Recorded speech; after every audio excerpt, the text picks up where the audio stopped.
to another episode of Us Anxious Folk. My name is Lauren, I am your host, and today's episode is going to be about a topic that I think is really important and I also think is not talked about enough in the sort of anxiety, panic, mental health landscape.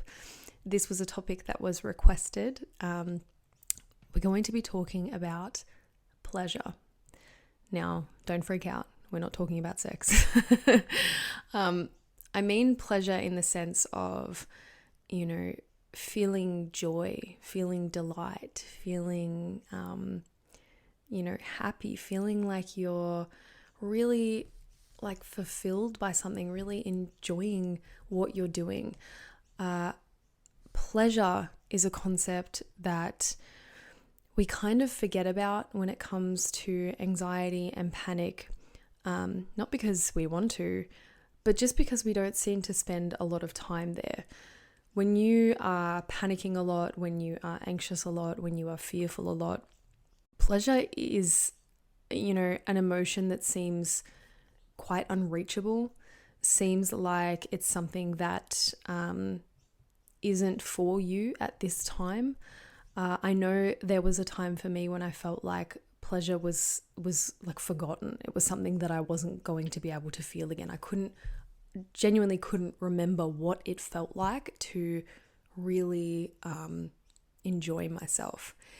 Now, this, condition, if you want to call it, has a name, a technical name. This was how the episode was requested, and I didn't know the word, and I had to Google it. I'm like, what is that? And then I'm like, oh, yes, I know exactly what that is. So the clinical technical name for this is anhedonia. It is known as a symptom of major depressive disorders. And I think obviously that's for good reason, as I said, when you are somebody who is spending so much time feeling anxious and fearful and depressed and flat and worried and, all those kind of sort of gray emotions down one end of the scale, it's feels impossible to kind of walk your way back to the other side of the scale where you're feeling excitement and delight and joy and happiness and all those kind of feelings. So it has a name, but I'm not going to talk too much about it from that angle, mostly because I'm not a medical professional. So when it comes to like things that sound clinical, I tend to want to shy away from talking about them because it's not my field. But it's certainly something that I can speak to from a personal standpoint because I know what that feels like to not understand pleasure anymore, to not know how to access it and to really want to get it back into your life. But it kind of feels like every time you try, you come back up against not feeling pleasure, which kind of pushes you further down the scale towards depressed and anxious and fearful. For example, something that really used to get to me in terms of pleasure was when I was housebound and I would have friends over. Everyone would come to me because obviously they knew I couldn't go to them, and I would be, looking forward to having them come over and spending time with friends, and I would get in my head about it and think about like, I'm going to enjoy myself, I'm going to have fun, and then I would spend majority of the time anxious and, like tense and afraid, and I would come away from that situation feeling so frustrated because what was something that once used to be fun for me and what seemed to be fun for everyone else, everyone else laughing and enjoying themselves, just made me feel further away from them and more separate from the me who used to have fun and the me who used to laugh and the me who used to be able to enjoy myself. I know for a lot of people who want to do exposure sessions and want to go out with family, say for dinner or go for a walk, or they want to do something because they want to feel better. And really that's the reason humans want anything in life. We think that we'll feel better when we have it, or when we get it. So that's always the goal, is pleasure, and the avoidance is pain. But so when we work really hard to get through our anxiety and to get through our panic enough to find our way to pleasure, and then we don't get to pleasure. Like we don't feel that sense of enjoyment. It can lead you to a really dark place, because that's when you start to think, what's left for me? Like if I'm trying to feel enjoyment and I can't even feel it doing the things that I used to do that used to make me happy, if I just feel numb even, like what's the point? What's the point in even trying? And I get that so deeply. It's a shitty place to be, to put it bluntly. But so for a minute, let's just talk about why this happens. Like, why is it so hard for us to access pleasure when we are somebody who experiences a lot of anxiety and a lot of fear? And when you think about it from a biological standpoint, it makes sense that pleasure is something that's hard to access when you are operating from survival mode. For example, if you are in a situation where you are supposed to be on the lookout for a threat, which, is what a lot of anxiety is. It's that sort of anticipation that something's going to go wrong, that something's going to hurt you, that something bad is going to happen, e.g. panic attack or, whatever your flavor of anxiety is. If your body is on the lookout for that, it needs to be alert. It needs to be tight. It needs to be contracted. It needs to be ready to fight or flee or freeze. All your senses need to be on like hyper alert to kind of, acknowledge the world around you and to be like ready to go. If something bad happens, if the worst happens, which is what we're always expecting when we're anxious. Excuse me while I break for a coffee drink. If we are biologically waiting for a threat, it makes sense that we are biologically not able to access a feeling of pleasure. Because when we're feeling pleasure, we soften, we are, more expansive, we're more open. It's like a bit slow, Pleasure is something where you feel like luxurious, you feel warm, and it's that slowness of enjoyment, of taking time to really like soak something up. And that is the total opposite, biologically speaking, of fear, of survival, of, that contraction, that like alertness. They're two opposite sides of the coin.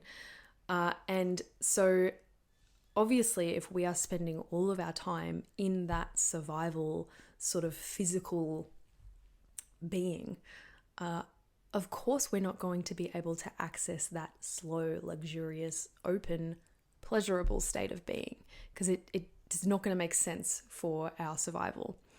And then there's the other factor where if we aren't feeling pleasure, say 90% of the time we're feeling afraid and anxious, or not even those, like say we're feeling anxious and fearful, say 50 or 60% of the time, but the rest of the time we're trying really hard to kind of get through the day, trying to kind of suppress that hypersensitivity of our senses, trying to like do our best to go to work and wake up and get ready and eat and drink and, take care of ourselves while kind of keeping those anxious feelings at bay, which is what a lot of us inadvertently do when we deal with anxiety and panic and depression. We're just trying to survive. We're just trying to get through without feeling that, intensity of emotion. So that's our habitual state. That's how we're spending, the majority of our day. And how we spend the majority of our day is what we become most familiar with. And we forget that not only physically, but emotionally, that's what our body remembers the most. And that kind of becomes our default setting. If that's what you're doing all of the time, that's how your body is going to physically and emotionally and even spiritually, that's how it's going to remember itself. And so you're going to keep playing out those like habitual default pattern settings. You're going to keep playing out that sort of personality because that's what you know.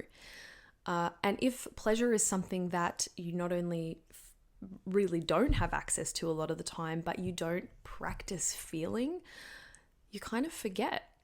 You forget what that feels like. And, you know, it seems weird to say that if you don't practice feeling pleasure, then you'll forget how to feel it. But I think that there's a lot of truth in that. I think that when we spend so much time really tight and really contracted and really, you know, on guard, we forget what it's like to let go. And, you know, in terms of our senses, when we are constantly trying to suppress those signals from our senses, like the messages from the world around us, because everything seems to set us off, we're not then going to be able to sense that feeling of pleasure, that feeling of joy, that feeling of delight, because we're trying so hard to numb those feelings out. So what's the solution then? How do we find our way back to being able to access pleasure when what we're most familiar with and what we're emotionally and physically inadvertently living out every day is the opposite? If you guessed practice, you're onto something. I really think that pleasure becomes something that we need to practice, and that sounds like a pain in the ass, and it sounds like counterintuitive to feeling pleasure. But when you remember that humans are creatures of habit, and like I said, we play out what is most familiar to us, then it kind of goes without saying that pleasure is something that we then have to remember and then we have to practice in order for it to be something that comes back to us. It's kind of like learning to speak a new language, you know, like you're not going to become fluent in that language by not speaking it. You know, you're going to need to practice it. You're going to need to, try again and again and again and keep using it, keep trying to speak it, and then it will become what's most familiar to you. And you kind of need to dive into it, which can be scary when you're dealing with anxiety, when you're dealing with panic, when you're dealing with depression and kind of those full-on sort of emotions that you're, as we said, so used to numbing. It's scary to practice opening and letting go. But that's why. That's exactly why you need to practice it. And so for me, this was kind of a 2-part process. And one of the things I'm going to share is something that I spoke about in my book, because there is a whole chapter pretty much on pleasure, because it really is something that I think isn't spoken about enough when it comes to anxiety.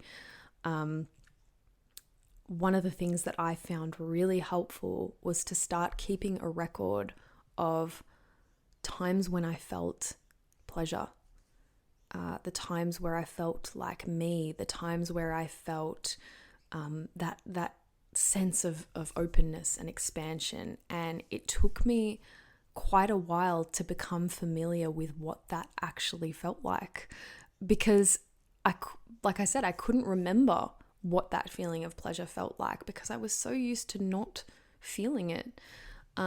So in the beginning, it kind of felt really stupid writing down times where I think I maybe felt good. But it became a bit of a habit for me, and it became something that really opened like a gateway to not only figuring out more of who I am, but more of what makes me feel alive. So, you know, some of the things from my list were things like running on the treadmill, or, you know, doing yoga, which sound like really cliched things, but those were times when I actually had a break from those anxious feelings, and I felt something else stirring in me. Like I felt access to a different side of me that had been forgotten. Another thing was floating in the water. And these were things that were easy for me to access. Like I could practice yoga at home. I had a treadmill. I could run on a treadmill. You know what I mean? I could do that at home. Floating, I could more or less do that in a bath. My bath's not really that big enough for me to actually float in it. But, I could kind of have my ears below the water and get that sort of sensation of like being in water.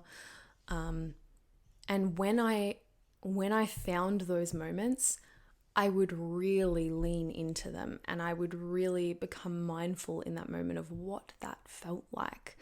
And it wasn't so much a trying hard to make it feel pleasurable. Like I wasn't trying to enjoy it. I was more coming from that investigative angle of like, what does this feel like? Like, why does it make me feel more like myself? Why does this make me feel more open and expansive? And where else might I feel that? And I think what's really important to know is that it's something that you need to not be disheartened when it doesn't feel the way that you think it's going to feel. And I think that's the hardest pill for us to swallow in the beginning, at least. When we start trying to seek pleasure and it's laced still with a bit of pain, like laced still with a bit of anxiety and a bit of fear, or a lot of anxiety and a lot of fear. We can't think that this has ruined it, because it's going to feel different for a little while. It's going to come in a different way. It's going to arrive differently than it used to, because you are opening to it differently. Pleasure might not have been something that you used to have to kind of like relax yourself into. Maybe you were always sort of open and kind of willing to feel pleasure, whereas after dealing with anxiety and panic, maybe you're so used to having your shoulders up and so used to being tight and contracted and tense that how you arrive at pleasure is you forcibly sort of bring your shoulders down and you take that breath and you have to kind of remind yourself to open, and that's how you get there. So it is going to feel different. It is going to look different. Sometimes it might not be the same kind of pleasure that you remember. Sometimes it might not be the pleasure that you expected. But I think the more you come from those feelings as an exploration rather than an expectation, that's when things really get interesting. And that's when you start to learn a side of yourself that that kind of is more open to feeling. And again, when you're somebody who has spent so much time trying not to feel, learning to be open to feeling, whether that's pleasure or pain, is a really kind of whole different mindset and takes some getting used to. It's really getting to know yourself again. The other point that I think is worth making is, again, that idea that pleasure requires you to open and soften. And that is also something that you are going to have to practice and you're going to have to find your way towards. And you don't necessarily have to practice that in the sense that you're trying to practice feeling pleasure, but you practice it in other ways. So you start seeking out activities that require you to open. What does that look like? That might look like, opening up about your anxiety, which I know is something I talk about a lot, but something I think is so important, because again, that's an actual opening. That's something that teaches you to be vulnerable, kind of forces you in a way to be vulnerable, and it's rewarding because you get to then see the vulnerabilities in others and you get to connect in this really authentic way.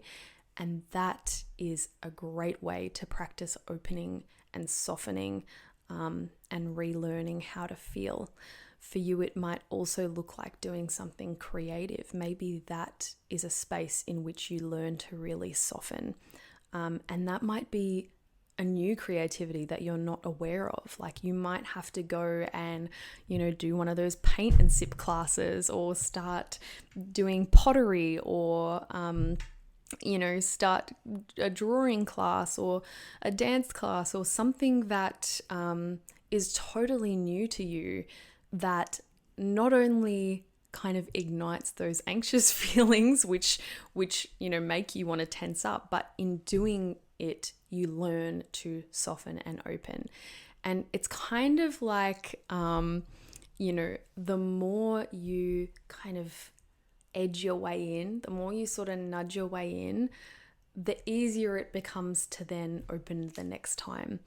And then that's when you find your way to being able to feel pleasure again. It's not like tomorrow you're going to suddenly be able to feel this huge amount of enjoyment. You might, I don't know. I don't know what will happen tomorrow, but if you work at it, if you start teaching yourself what it feels like to experience new things, and what it feels like to have to kind of be vulnerable and open yourself up and, experience the world in a different way, that's when you start to find your way to those emotions that you once thought were lost to you.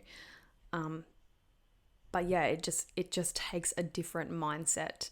And I guess you need to make space for that frustration to be there, of like, why doesn't this feel the way it used to? Or why isn't this as easy for me as it used to be? Or why isn't it as easy for me as it is for others?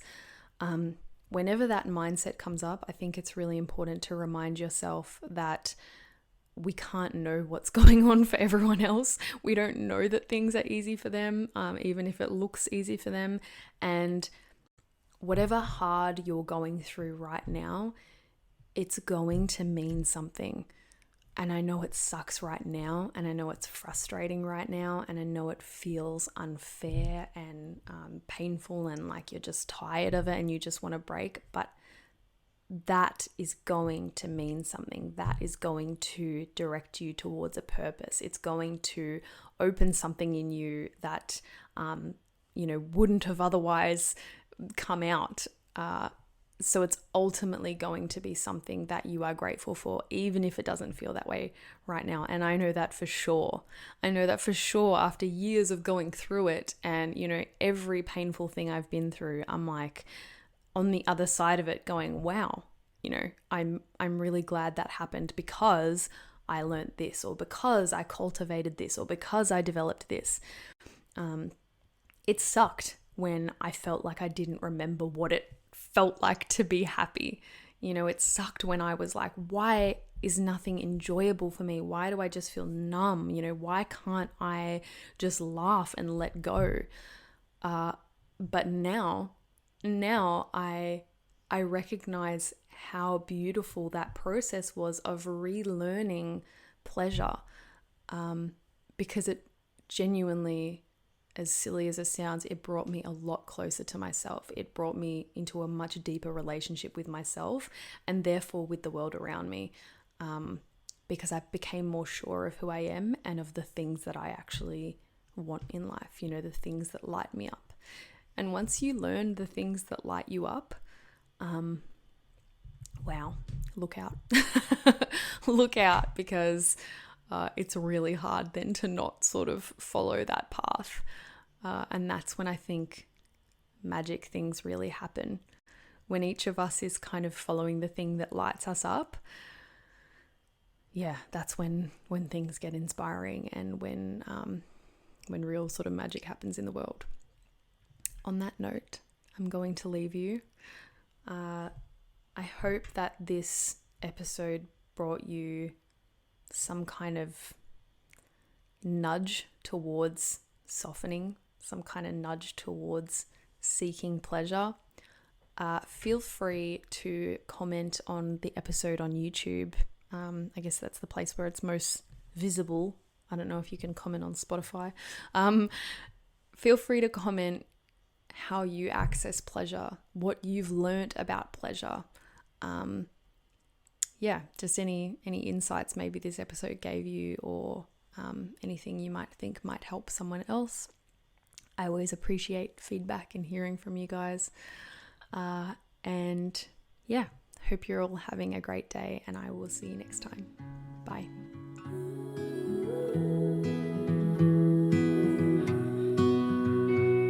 Thank you for listening to the Us Anxious Folk podcast, the podcast for the chronically overwhelmed, perpetually panicked, anxious folk in all of us. If you would like to find more about me, you can find me on YouTube at Lauren Rose or on Instagram at LaurenR_Rose.